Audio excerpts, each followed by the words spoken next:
What's up, guys? Chris from Review Cave here, and as you can see from the background, I'm back to my old room, recording videos for these vlog reviews.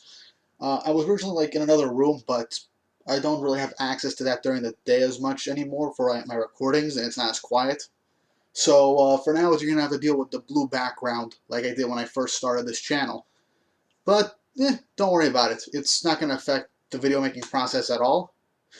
But as you can probably tell, this is like a week of really long wait for my recent reviews for other manga chapters, especially for One Piece, which is my favorite. I haven't had the opportunity to read last week's chapter, and thus I was not able to make a review video because I wanted to get some other stuff done, and with school on that's being online and stuff, I wanted to get some of that stuff done and over with so I would have more time to make these videos. But everything said and done, I'm just going to talk about this video for the most recent chapter of One Piece. Chapter 975 of the One Piece manga. And my god, this was the best thing I could have ever hoped for. The last chapter ended with the reveal that Luffy, Kid, and Law were all alive, and they managed to make it to the port where they were supposed to be meeting. And the surprise on my face was just honestly great. I really did enjoy this. I really did enjoy the recent chapter.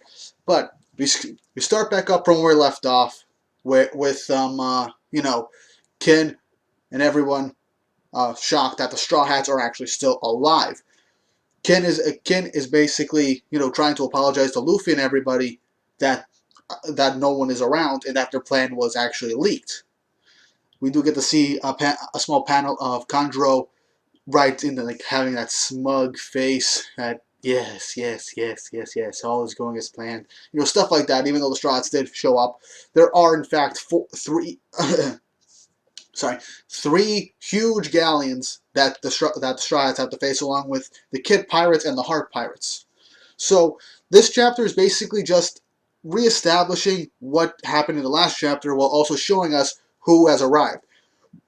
One thing that I didn't realize until reading this chapter a second time for the purposes of this video is that this is the first time since I think the start of Dressrosa where every member of the Straw Hats were together at the exact same time. I mean, Zhao, it was everyone but Sanji. Whole Cake Island was everybody but Zoro, Usopp, Robin, Frankie, and once we got to Wano, people like Zoro and everyone were separated for a good chunk of the beginning of the arc, and everyone just finally got together at the end of Act 2. So this is a really nice thing to see. And as we're going through each panel, seeing each of the Straw Hats, trying to assess the situation, we get to see some of their new attire. Zoro doesn't look too different. Sanji has his classic look, but he has gloves, which makes him look even more cool. We have Chopper in his same samurai attire. Brooke, being Brooke, as always. We get to see Robin seems to be more of a, not much of a geisha from what we've seen. I can't really pronounce it more, but anyway, we see Frankie again with I think a samurai helmet. We also get to see Usopp, and we get to see the mouse. Why did I say mouse? Musketeers from Zhao. We get to see Sicilian back, my favorite lion, mink.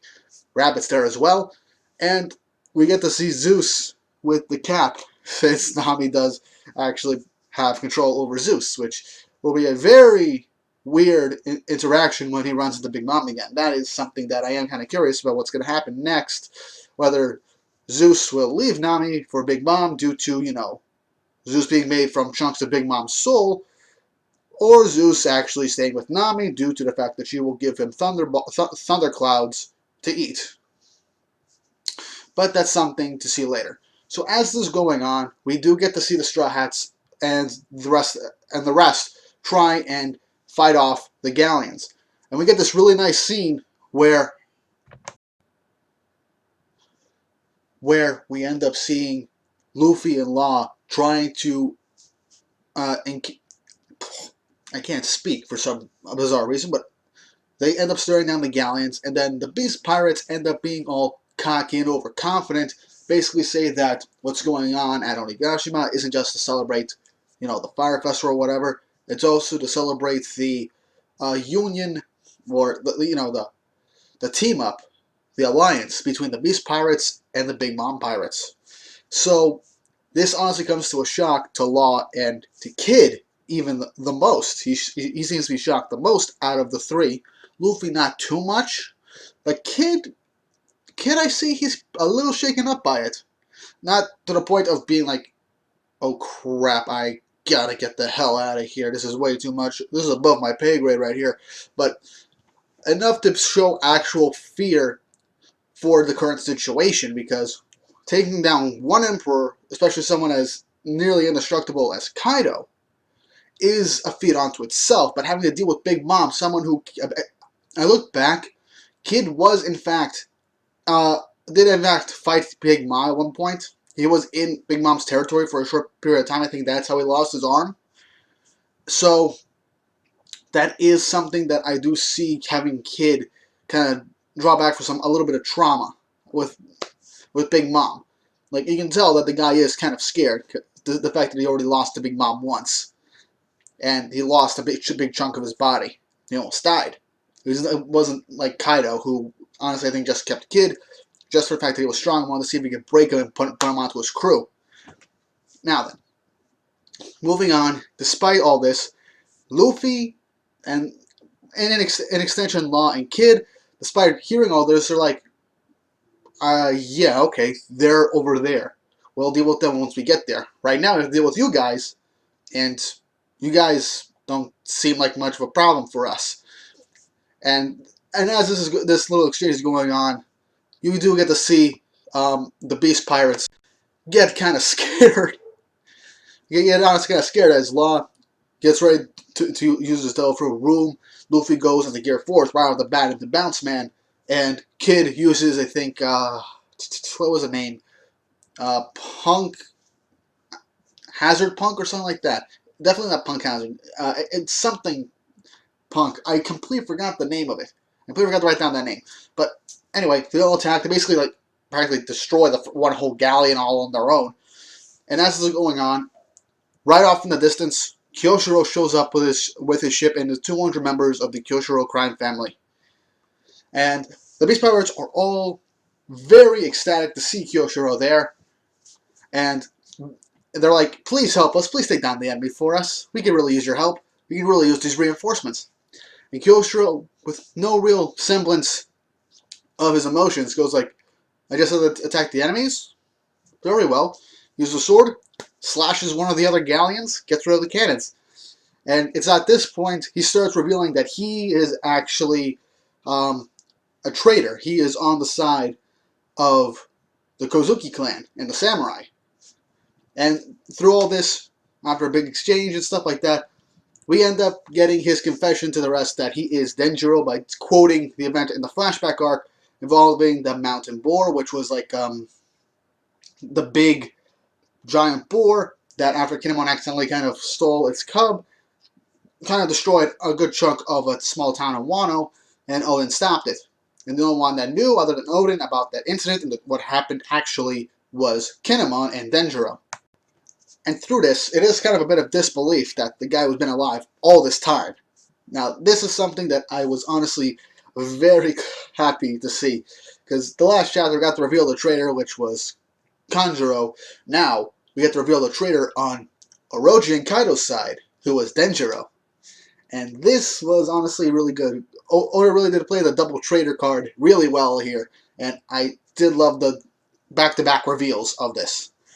We then go on to hear that Kyoshiro interpreted the Yasu's message, the crane and snake tattoo, differently. So it wasn't that they had to meet at this port. They didn't have to meet at the specific port where they were meant to meet, like Kinemon said. They were meant to meet at a specific wharf along the way that belonged to Yasu, and it was some area that was kind of close to him and shared some sort of sentimental value. So that was honestly the real meeting place. Denjiro then ends up saying how brilliant Kinemon was. You thought, basically saying that, oh Kin, you knew that there was a traitor among you guys, so you you willingly gave false information to your main group, knowing that after what happened 20 years ago, that there and what's been happening currently, that there is in fact a traitor. So you gave them false information. That way, all our forces would be somewhere safe, so we can get there. And all the ships that are currently at the port that they're at right now, that were destroyed, were in fact the leftovers. And as he's kind of explaining this, Kin's just standing there against the way, staring at the sea, like, yes, yes. Kanjuro's like, damn you, Kinemon! And Denjiro keeps praising Kinemon that you are surely worthy of being our leader. And the final panel of the chapter was Kin just standing with a blank expression on his face, like, with the bang sounds, like, and in Kin's hands, like, it wasn't supposed to be here at the port, it was supposed to be at the wharf? Excuse me if I'm not saying the names of the port and the wharf, I completely forgot. I know it was Tokage port, I think it was Tokage wharf, I think. But either way, so Kin had no idea. He didn't plan ahead for the fact there was a traitor amongst the group. So he interpreted this false lead like he did. He purposefully, he unknowingly got the message wrong. His own stupidity kind of saved everyone's lives. And in the end, they have over 5,000 soldiers because of the Yakuza bosses and all of the other samurai that they brought out from the prisons, combined with more prisoners that Denjiro freed and his own forces, added up to over 5,400 warriors to fight on the behalf of the Kozuki clan and fight Kaido and Big Mom. So at this point, the hilarious thing, like I just said, Kin gave the wrong information. He interpreted Yasuo's message of the new meeting place completely wrong, while everyone else in Wano got it right. But the fact that Kanjuro was in the main group, and Kinemon explained it as it was, and knowing how Kinemon isn't exactly the biggest master strategist that Denjiro has built him up to be in this chapter, again, it was honestly kind of idiotic and completely misreading the message that Yasuo left.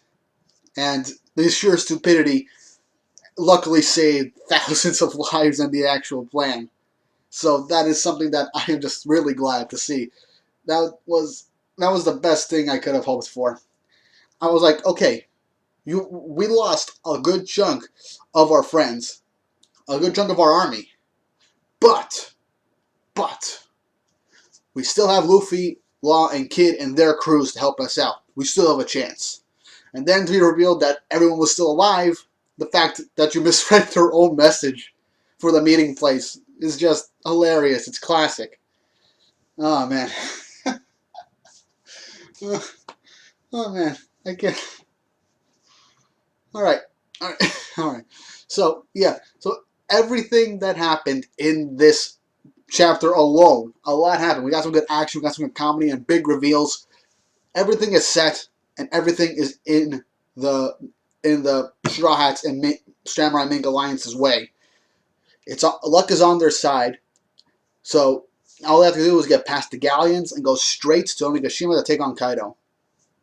So unfortunately, since I really wish I uploaded this right when the chapter first came out, probably would get a lot more views, and probably would have given me a bit more time to come up with possible ways of how this could play out, and the video could have been a lot shorter. But anyway, so what could happen next is we could actually get the conclusion of the fight against the Galleons, and then we could have Denjiro and Kinemon go off to fight Kanjuro, or Kanjuro can escape to Onigashima using his painting while everyone else is still fighting, and then we have to go straight to Onigashima and the battle starts. Yeah, this was honestly a really good chapter. I really did enjoy it, and I, as a One Piece fan, Oda did a really good job pleasing, checking off a good chunk of the boxes that every One Piece fan wanted to see for the third act of this arc. After one of the best flashback arcs that we've seen in a while since the time skip, this arc getting back to the main story has been nothing short of beautiful. I really did enjoy this chapter. It's one of the best chapters in One Piece. Wano is really kicking up, and I can't wait to see what happens next week. But yeah, I hope you guys enjoyed this video. Don't forget to like and subscribe. And I really hope you click the notification bell to get updated for new videos. I am working on more reviews for not just manga, probably actual anime episode reviews as well. But that's still in debate, depending on how I can record and edit stuff like this later on in the future. For now, look forward to seeing my handsome face. Anyway, hope you guys have an awesome day. See you around.